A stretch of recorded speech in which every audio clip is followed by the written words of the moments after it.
it's Diana here. Welcome to Pragmatics 101 Introduction to Speech Acts. As you can see on the screen, in the next few minutes I will introduce speech act in these 6 sessions. So before we get started, please think about this situation. What will you do? 想象一下，你今天在派对上遇到一个好久不见的女生朋友，你过去跟她打招呼，你跟她说你今天好漂亮，她说哪里哪里，那请问你会说什么呢？ Wait, hold your answer for just a minute. Let's jump to our topic today. So first of all, Speech Act Theory. Speech Act Theory was proposed by this man, John Lanshaw Austin, as you can see on the screen, and has been further developed by John Roger Searle. The motivation of this theory is that they believe that language is not only used to inform or describe things, rather, it is often used to do something, like really accomplish something. For instance, as you can see on the screen, let's say now that there is a man or a woman yelling that there is a policeman at the corner. This sentence could be even a warning, an assurance, or a dare or a hint, or even a reminder to remind you that you better behave yourself or there is a policeman just near you. So what exactly is a speech act?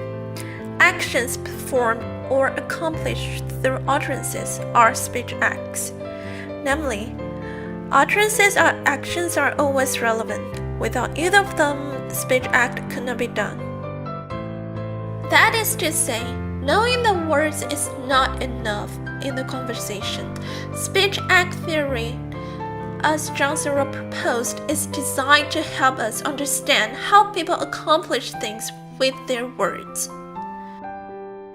So, in order to understand what people really means by saying those words and what they meant to accomplish by saying those words, we have to understand how each speech act works. Basically, they can be divided into 3 related acts. So, the very first act is the locutionary act. It refers to a meaningful linguistic expression. For instance, I've just made some coffee, or in Chinese, 我的包包好重哦. And the second act is the illocutionary act. It refers to the communicative and the invisible force of an utterance. For instance, in this case, I've just made some coffee.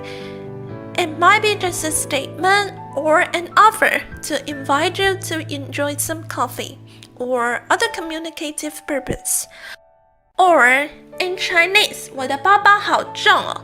It might be a request that your girlfriend or the woman wants you to carry her bag. The third act is the perlocutionary act. It refers to perlocutionary effect. For instance, in this case, I've just made some coffee. It's an assumption that whoever hears this sentence will recognize the speaker's intention and come to get some coffee. Or, in another case, 我的包包好重哦. It's an assumption that whoever hears this sentence will come to help her or him to carry his or her bag. So next, in this slide, you can see clearly how each act functions. Next, please take a look at this sentence. It's stuffy in here, and try to analyze this sentence in 3 different aspects. Next, we will be looking at different classification of speech act. As you can see on the screen, there are a total of 5 types of speech act. However, in this project, we will be only covering 2 of them, which is giving advice and giving refusals. One of them belongs to directives and another belongs to commissives. So now we're going to look deeper into these two speech acts. The first one would be refusal. Refusal belongs to commissive speech acts. It's an act that responds to invitations, suggestions, or even requests. On the other hand, advice. As you can see on this slide, advice belongs to directives speech act. It's an act that tells someone to do something. What you have to pay attention to is the fact that both these speech acts are phrase-threatening, because whoever your interlocutor is, they might easily get hurt if your refusals or advice are delivered in the wrong ways. Now, I believe some of you might be thinking that in order to reduce the risk of hurting someone, we're gonna just say it in a more indirect ways. But here comes the question, what are direct and indirect speech acts? Now, as you can see on this slide, the definition of direct and indirect speech act lies in the different relationship between the structure and the function. Now, please take a look at this slide and compare the examples in 1 and 2. Which one reveals a more direct or a more indirect speech act? And furthermore, please think about it. What does 3 mean? Ta-da! The answer is you're blocking my view. Get out of my line of sight, you nitwit. Okay. Now that we have all known the definition of an indirect and direct speech act, will you still say no like this dude does when someone offers you an invitation, let's say to a party or even to a date? Now, I believe some of your answers must be, duh, no, of course not. I'm gonna say it indirectly because I don't want to hurt his or her feelings. But here comes the most important question. Does indirectness really have anything to do with politeness? Now, the answer is obviously negative, or else I wouldn't ask the question, would I? So, it is decided by different cultural norms and different social values. In our case, since you're learning Chinese right now, so apparently you're gonna be influenced by both Chinese and Taiwanese cultural norms and social values. Now, let's take this whole issue into another different dimension, which is social-linguistic aspect. Speaking model. Now, let's take a look at speaking model.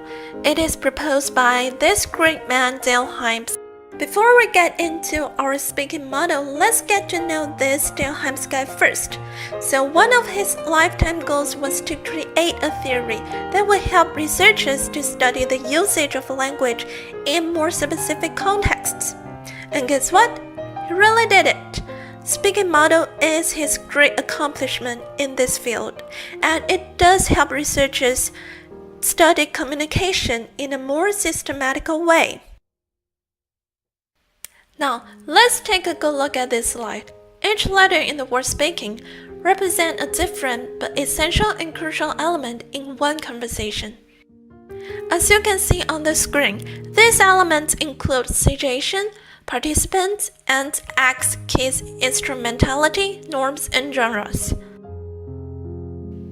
The very first element is situation. Situation refers to the scene and the setting of a conversation, including the time, the location, and even the interlocutor's psychological status. The second crucial element in one conversation is participants. Participants refers to people who get involved in this conversation, the roles they play, and even the relationships between each of them. The third component in one conversation is the ends. The ends refer to the goals or the expected outcome of the conversation. The next element in a conversation is the acts. The acts include both form and content. That is, any behavior that could convey meanings to any of the interlocutors are acts. For instance, body language and eye contact. The following key element in a conversation is the keys. the keys refer to people's tone of speaking in the conversation. Another crucial element in a conversation is the instrumentalities.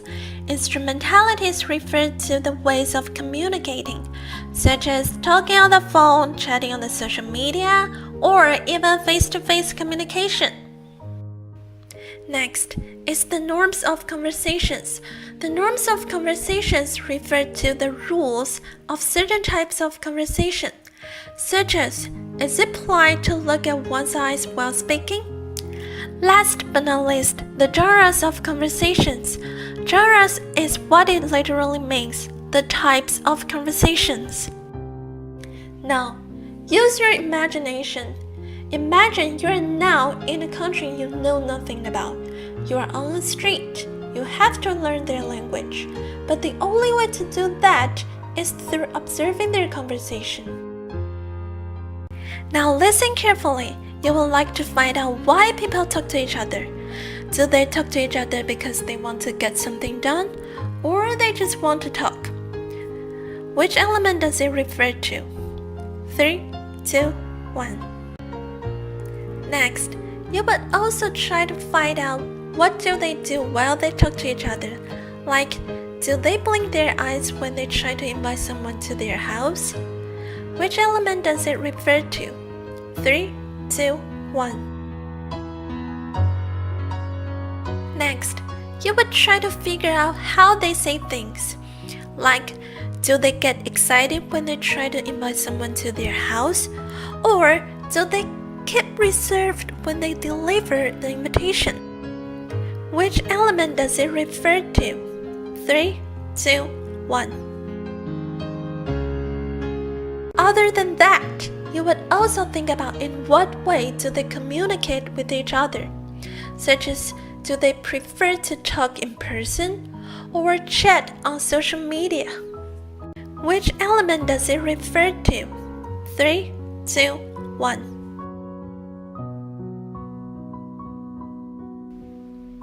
Besides, you may also wonder, is it polite to look directly at someone's eye when he or she is speaking to you? Which element does it refer to? 3, 2, 1. Now imagine someone comes to you. The first thing he or she says is, "Oh, I feel so horrible." Now you may start to wonder, is it how they start a small talk in this country? Or he or she wants to tell me something? Which element does it refer to? 3, 2, 1. Now, after all we have learned, we may start to wonder, so how exactly should we apply what we learned in our daily conversation? Or how should we conquer these cultural differences while communicating? Now, in order to do that, there are basically two important perspectives that we should pay attention to. The first perspective we should pay attention to is pragmatic linguistic competence. Pragmatic linguistic competence refers to the ability to formulate a grammatically correct sentence. The second perspective is social pragmatic competence. Social pragmatic competence refers to the ability to tell if it is culturally appropriate. It concerns both cultural norms and social values. I know it's tired, but just hold on for one more minute. Now please ponder, what would be the difference if your speech acts are delivered to superiors, peers, and subordinates? Now let's take those thoughts into action. Imagine you are making refusals to your superior, peers, and subordinates. The levels of directness might differ. And how would they differ? Let's look at this slide. Also, how would they differ in giving advices? Let's take a look at this slide. Now let's flash back to the question I asked you previously. How to apply what we learned in our daily conversation, how to conquer cultural differences, and how to avoid awkward situations. Voila! Here comes the answer. As it has been mentioned before, one of the best learning strategies is through cross-cultural interaction and discussion. Now, since you are in the project, what's better in the project is peer assessment conducted by native speakers of the target language. It will enhance your foreign language competence. Now, at the end of this video, I'm going to tell you the mysterious answer of nali nali. Nali nali is a modest way of saying thank you for your compliment in Chinese. So next time when you hear nali nali, just remember that it doesn't really mean nali nali. Now, thank you for your watching. May you have a great time in our project and in Taiwan.